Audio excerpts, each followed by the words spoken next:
Hello everyone, তোমরা সবাই কেমন আছো? আশা করছি সবাই ভালো আছো। আর হ্যাঁ, আমিও ভালো আছি।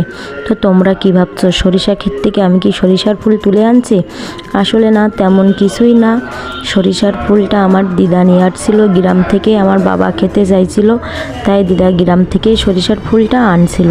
তো সেটাই আজকে বাটবো, ভর্তা করব আর কি। তাই প্রথমে খালি কড়াইতে সরিষার ফুলটা ভালোভাবে ধুয়ে পরিষ্কার করে একটু খালি কড়াইতে নাড়াচাড়া করে নেব, তারপরে ব্লেন্ডারে দিয়েই সরিষার ফুলটা বেটে নেব।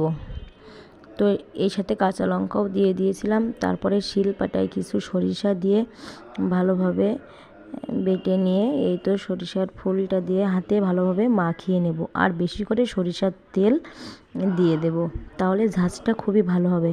তো তোমরা এভাবে কে সরিষার ফুল বাটা খাও সেটা অবশ্যই কমেন্টে জানিও। আর আমরা কিন্তু এভাবেই খাই, আবার পেঁয়াজ রসুন চিংড়ি মাছ দিয়েও খাওয়া যায় এটা, তো যারা যেভাবে পছন্দ করে আর কি। তো তারপরে দেখো এটা গরম ভাতের হাঁড়ির মুখে রেখে দিব, আর কিছু গরম ভাত নিয়ে শিলের উপরে হাতে মাখিয়ে খেয়ে নিলাম, কিন্তু খেতে সেই স্বাদ, অনেক ঝাঁঝ। তো তোমরা অবশ্যই কমেন্টে জানিও ভিডিওটা তোমাদের কেমন লাগলো।